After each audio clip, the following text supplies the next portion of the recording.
Hello and welcome to all our viewers in Nigeria and around the world to Midday News on Global Television, coming to you live from the nation's capital, Abuja.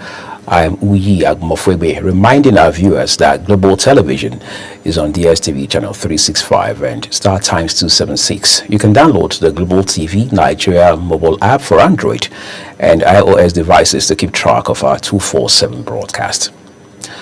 A nationwide protest led by the Take It Back movement and other civil society organizations has commenced in Abuja, the nation's capital. The demonstration, which kicked off today, is aimed at drawing attention to the alleged misuse of the Cyber Crime Act, the worsening economic hardship in the country, and what organizers have described as a state of emergency in Rivers State. Protesters gathered in the nation's capital wielding placards with various inscriptions such as "Stop the Repression" and "Let Us Breathe," among others. Meanwhile, operatives of the Nigeria Police Force have dispersed protesters with tear gas in the Maitama area of Abuja. The protesters, who had gathered peacefully to express their grievances, were thrown into disarray as the tear gas canisters sent many scampering for safety. The protest, which is part of a nationwide demonstration spearheaded by the Take It Back movement and other civil society organizations, began earlier in the day to draw attention to several national issues. In a related development, the Northern Youth Council of Nigeria has distanced itself from the planned nationwide protest tagged Take It Back, warning that such demonstrations could inflame tensions and destabilize the country. President of the group, Isa Abubakar, in a statement issued in Kaduna, says while the council acknowledges the frustrations of many young Nigerians, it believes that the current atmosphere calls for restraint, dialogue, and national unity, not street weapons. We'll keep track of all of that development for you, and hopefully in the course of this news broadcast, our correspondent who is live on the ground will join us to give us a pulse of what the situation is like. Let's turn to other stories for you. The All Progressives Congress APC National Chairman has condoled with late Abbas family. Dr. Abdullahi Ganduje has condoled with the family and the entire people of Kano State over the death of Galadima Kano, late Abbas Sanusi. Abbas Sanusi, who is the father of the APC State Chairman Abdullahi Abbas, died on Thursday after a brief illness. Global TV correspondent Idris Jibrin witnessed the visit and now reports. Leaders of the APC. The chairman Abdullahi Ganduje arrived the VIP wing of the Malam Aminu Kano International Airport to, among other things, pay his condolence visit to the Emir of Kano, Amina Ado Bayero. The Emir's palace in Nasarawa, Ganduje was received by the Sarkin Dawaki Aminu Babba and other traditional rulers of the Kano Emirates. The main reason why we visited this historic palace, Your Highness, is to condole you over the passing away of Galadima of Kano. There is no doubt that Galadima of Kano's death is a great loss not only to Kano people or Northerners, but Nigerians in general. Ba al'ummar jihar Kano kawai ba, gode masa da wannan ziyara. The national chairman of the APC, we thank you for this condolence visit. We are sure if he had been in town at the time of the funeral, we would have done it together with him. We thank God he was at the Holy Land at the time, and we believe his prayers for the Galadima of Kano are answered.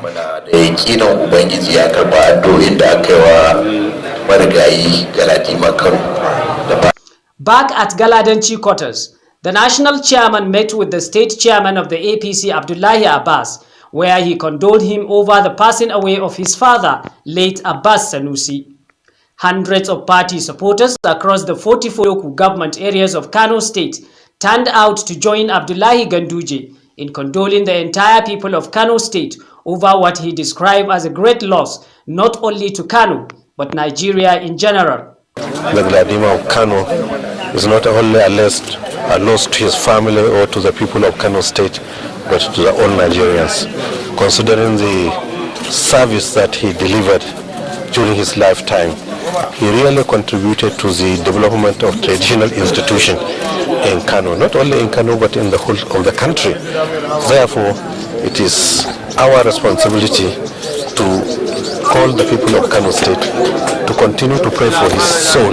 Late Abbas Sanusi was crowned the Galadima of Kano after the death of the 13th Emir of Kano, Alhaji Ado Bayero, during whose reign he served as the Wambai of Kano. From Kano, Idris Jubrin reporting for Global Television News.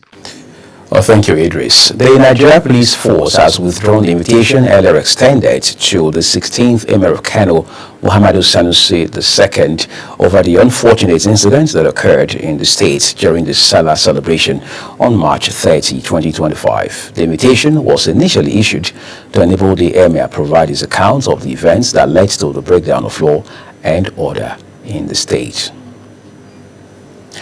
The federal government is vetting potential candidates to fill diplomatic roles in its 109 missions, 76 embassies, 22 high commissions, and 11 global consulates. The developments revealed that a former Minister of Aviation under the Obasanjo administration, Femi Fani-Kayode, and the former Deputy Governor of Lagos State, Femi Pedro, are among the nominees. The vetting is not conducted centrally, as nominees are being asked to report to the Department of State Service offices nearest to them. Presidency officials confirmed several candidates had been contacted to provide personal education and work history.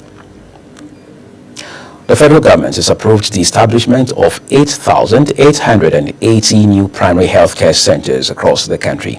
This is under the Comprehensive Health Sector Renewal Investment Initiative, according to Vice President Kashif Shettima. The Vice President disclosed this during the commissioning of the Suleiman Adebola Adegunwa Trauma Center at the Olabisi Onabanjo University Teaching Hospital in Shagamu, Ogun State.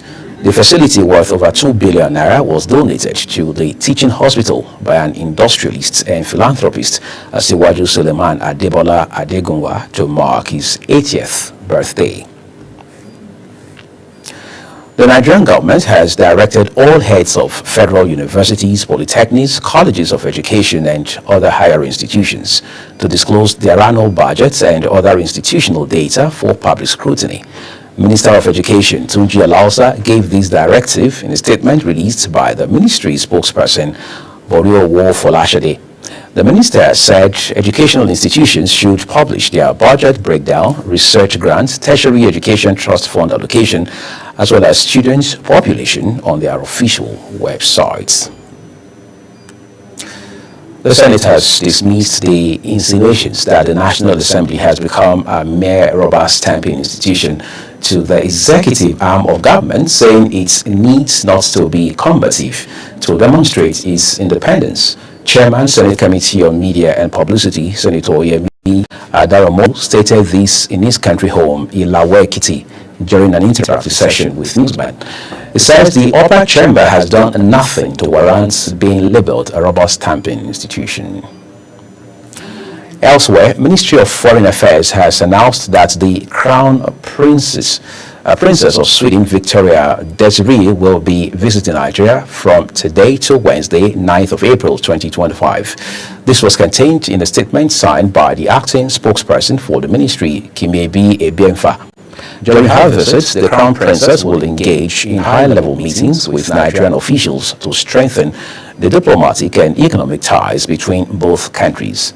On the first day of our visit, Desiree will meet with the Minister of Foreign Affairs, Ambassador Yusuf Tugar.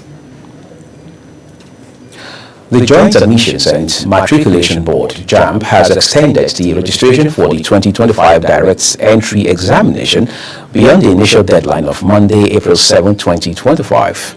The board confirmed this in a statement issued by its spokesperson, Fabian Benjamin. The registration process, which began on Wednesday, March 12, 2025, will continue until a closing date is announced. The Northern States Governors Forum, NSGF, has condemned the recent attacks on 5 communities in Boko's local government area of Plateau, describing them as senseless. The forum says killings threaten the unity and stability of the region. Chairman of the forum and Governor of Gombe State, Inuwa Yahaya, in a statement issued in Gombe, expressed deep sorrow over the tragic incidents which claimed several lives and left scores injured, mostly women and children. With Nigeria's unemployment rate continuing to affect millions, particularly the youth, many are left seeking opportunities to build a sustainable future. As government promises reforms and job creation, citizens share their perspectives on the causes and possible solutions to the lingering job crisis. Hassan Kibril completes the story. Despite various government initiatives and reforms, the rate of unemployment in Nigeria remains a pressing concern, especially among the youth. We explore the realities on ground and hear directly from those most affected. Across the country, young Nigerians are speaking about their struggles, hopes, and ideas for a better future. Here are what they had to say about unemployment and youth empowerment in the country. The issue of unemployment to be on a high rise. If you compare the number of the graduates that Nigeria is turning in every year, and the space for them to work, you are right that there is a little space for them to work. How much can government take from all this unemployment? What kind of government have a little space to absorb the churning youth that's being both from the academic sector and those that are not even having this formal educations. So what I was thinking is that the what government can actually do on this aspect, that if government can ensure that first and foremost the issue of power, if you can enable Nigerians to have access to 24 hours power, irrespective of where you are in the country. For youth, the government is not encouraging them to do anything. So I would prefer some of the youth that love themselves to look for a business to do or a work to learn, even after your school, because we continue to pay school fees every day to your children, and at the end of the day, government will never assist any of them. That is the way we find ourselves. There are job opportunities in many government parastatals, but it's being given to many. This is one of the greatest challenges that we are facing. It's not even about creating jobs. The ones that they've already created, did it circulate? Did Nigerians benefit? Who are the Nigerians benefiting from those ones that are already in places? Unemployment in Nigeria has become more than just a statistics.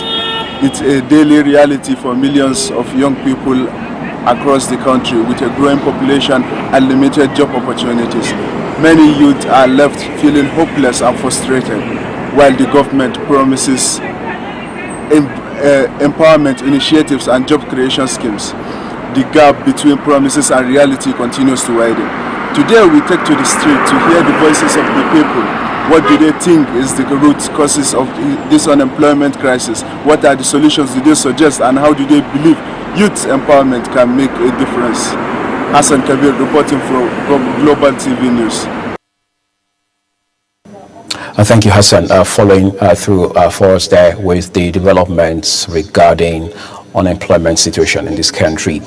At the top of this news broadcast a while ago, we told you of the protest that is ongoing across the country today. Abuja is no exception, as we understand that even though the police security operatives on the ground have made efforts to disperse demonstrators, they have again tried as much as possible to converge and continue to push the idea behind the protest, which they say, amongst other things, is to draw government's attention to the economic hardship in the country, in addition to the state of emergency in Rivers State right now. Our correspondent, Godwin Sunday, is live on the ground to give us an idea what is going on, particularly in the nation's capital this afternoon. Hello, Godwin. It's a pleasure to know that you're joining us live from somewhere around the Secretariat. It's just past midday in West Africa right now. Give us a sense of what's going on the ground right there.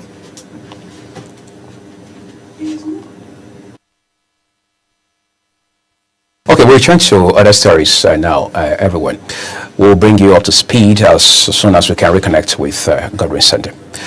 The federal government has been called upon to declare a state of emergency in Nigeria's health sector. Patrick Uju, the second mate of Nazuma Dek, made the statement while speaking to journalists during a World Health Day walk in Abuja. Samuel Odi completes the story. The second mate of Nazuma, Patrick Uju, underscores the need for a meeting involving all relevant stakeholders to discuss and tackle pressing issues facing the health sectors. He emphasized that such a move would help restore pride in the medical profession in Nigeria. He further urged the federal government to implement transparent and effective policies aimed at improving the health system. This country has gone to the point where government needs to declare an emergency in the health sector. Not just in the health sector, but let us focus on the one we are celebrating today. There is need to call a stakeholders meeting. The government must be honest, they must be sincere. They must come forth with policies that will make people look at it and say, okay, I can take pride in being a doctor in Nigeria. Apart from satisfaction of saving people's lives, solving people's problems, you also take the satisfaction that your own problem is also being catered for. It's possible. I know that people will worry about a whole lot of things, but health, for you to have good health, you must have physical activity. The least you can do is walk. The body is structured to walk. Most people think that for you to exercise, you need to play football, play lawn tennis, or do other extraneous activities. But from what we learn when we have periodical health talks is that walking is the simplest form of exercise, and walking is even easier for the aged people, because the body is made in such a way that the more you exercise your legs, the healthier you stay. It gives you opportunity for your heart works faster, your all internal organs function better when you walk. So I will encourage the elderly amongst us to imbibe the habit of walking. The group further highlighted the importance of ensuring the welfare of doctors through deliberate effort from the government. Samuel Odi, reporting for Global Television News. Thank you, Samuel. As part of activities to mark the 2025 National Police Day, the Nigeria Police Force has organized a walkathon in Abuja. The event features senior police officers, rank-and-file personnel, police families, and members of the public, all walking through major city routes to promote fitness, solidarity, and security awareness. Ramsin Enokagbo has details. The walkathon began at the force headquarters and aimed to encourage a healthy lifestyle among officers while strengthening police-community relations. Participants wore branded shirts with this year's theme and walk in unity, chanting peace songs and pledging commitment to service. Wife of the Inspector General of Police and President of the Police Officers' Wives Association, Dr. Elizabeth Egbetokun, addressed the journalists on the importance of community roles in maintaining peace and security. To support them, to make sure that the event is successful. Exercise is very important. The message I have for Nigerians is that we should be security conscious, and it's not all about the police. Police is your friend. You have to give information to the police to be able to exercise their duties. Walkathon is one of the several events planned for the National Police Day celebration, including police lectures, community outreaches, award ceremonies, and a Thanksgiving service. Authorities said the celebration is meant to honor police officers' sacrifices and reinforce the force's dedications to peace, integrity, and professionalism. Ramsey Enoch Agbo reporting for Global TV News. Well, thank you for your reporting there, Ramsey. You're watching the live broadcast of the Midday News with Uyi Agmofwegbe. When the rest of the news returns shortly, we have more stories cutting across business, foreign, and sports segments for you. Do stay with us, everyone.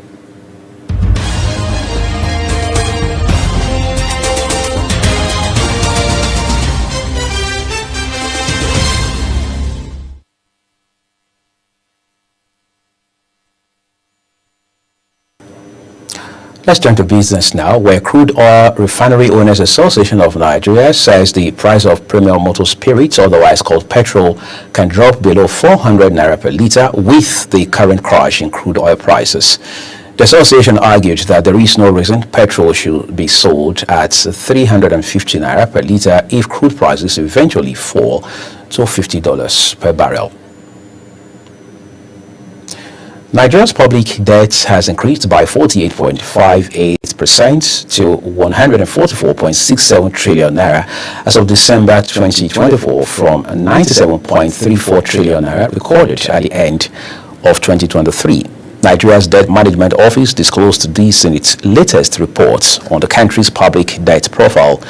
A further analysis showed that Nigeria's public debt surged by 47.32 trillion naira on a year-on-year basis.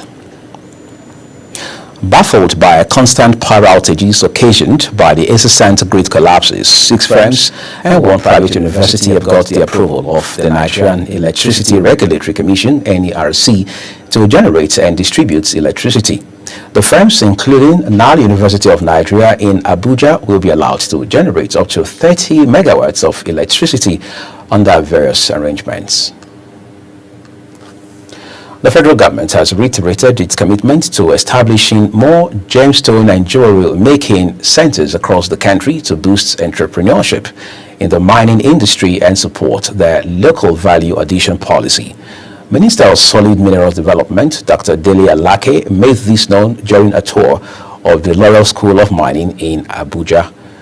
Business correspondent Sharon Ajay has more. The Minister of Solid Minerals Development, Dr. Dele Alake, commended the Laurel School of Mining for leading the way in training jewelry and gemstone makers, expressing satisfaction with the quality of the jewelry produced. He says the training center contribution to the mining industry has the potential to provide employment for the youth, drive industrialization of the sector, and generate more revenue for the country.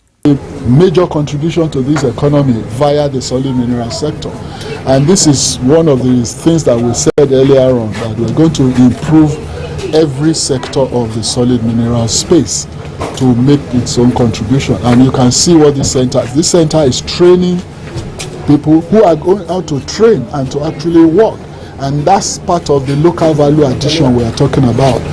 Yeah, the center now is really like doing processing, cutting, all the value chain of jewelry making, and that's what we have seen here now. So what more way can you contribute to the economy than actually producing something from our raw materials in Nigeria, rather than taking those raw materials out for finished products? They are now being finished right here, which is a value addition. So that's a significant contribution to the economy. It's going to generate employment, more production, and of course more revenue, and then more taxes for government as well. And then people will get engaged. You know, a lot of illegal operators would also move into this sector. A lot of our youth that are roaming the streets, this is an opportunity for them to come and learn something, you know, handiwork. And this is more than handiwork. This is actually industrialization. When you are manufacturing, when you are producing, it's industrialization, and that's what we're doing here. So it is really making significant contribution to this economy. In another year or so, we'll be able to put figures to the production value. You know, we'll be able to say, okay, this center has contributed X amount of dollars or naira or whatever it is to the GDP of Nigeria. But overall, I'm very satisfied with what is happening here. The minister reiterated the federal government's commitment to strengthening production at the center and assured that more such centers will be established across the country once the 2025 budget implementation begins. He also highlighted the importance of increasing jewelry production, not just to meet local demand, but also for export purposes, noting that this sector has the potential to become a major foreign exchange earner for the country. Just been given the budget, we haven't even gotten the warrant for expenditure yet, but the plans are already on. Immediately money is available, we started. In fact, with this center now, it's encouraging to begin to attract jewelry making factories and gemstone factories, and we are going to do that. And this center would be like a reservoir, a pool from where experts will be drawn to service those factories that will be coming on. So this is very, very significant center. In his remarks, the MD and CEO of Laurel School of Mining, Tokpe Adebanjo, expressed gratitude to the ministry for its support, stressing that the ongoing Batch 4 Advanced Masterclass training would not have been possible without the ministry's assistance. He also outlined plans to further develop entrepreneurs in Nigeria's gemstone and jewelry industry and requested continued support from Dr. Alake to ensure maximum utilization of the center's equipment to foster the growth of mining entrepreneurs who will create wealth and employment opportunities for the nation's youth. The Laurel School of Mining is a professional training facility dedicated to the development of the gem and jewelry industry. It focuses on mining, exploration, and manufacturing of high-quality gemstones and jewelry. Sharon Ajay reporting for Global TV News. Thank you, Sharon, for your reporting. We understand that Godwin Sunday, who is live on the ground in the nation's capital, to give us an idea what the ongoing protests this afternoon is like, has been reconnected.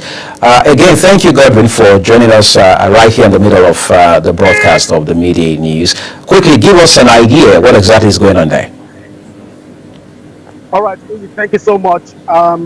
So at this point in time, as you can see from here in Abuja, we have the roads, we have police officers occupying all major roads in the Federal Capital Territory this moment. We understand at the other side of this road, there has been some form of a tear gas that has been dispersed to disperse the protesters to go back to their houses. But even coming from Maitama through to Kubwa, on this axis, there's been no protest so far. Coming from Wuse axis, there have been no protest so far. So the protest largely is coming from the AYA axis. And because there is the Vice President Kashim Shettima is around here at Eagle Square, they are trying as much as they can not to allow any form of protest, not to disrupt the police activities going on right there at the Eagle Square. But so far, so good. It's been peaceful in the Federal Capital Territory. There's not been any form of violent protest. It has been peaceful. But the other side, there is gathering going on at the other side there, and we're hoping that it will be curtailed and it won't escalate to become a violent protest. Going to file in the reports later in the day, Godwin, but just before we let you off, shortly, let's talk about, for example, last year in August, we had the End Bad Governance protest as well, which again metamorphosed into what became 10 days of rage. All right, help us establish quickly what the difference is between what is happening today and what happened some 7-8 months ago. All right, so the end protest is to end the police activity in Nigeria, and it started up from metamorphosed into all the parts. Is against cybercrime and on the strike in the country, which Nigerians thought they are all satisfied with the level of governance and activity of the government across both. Right now, is one of this particular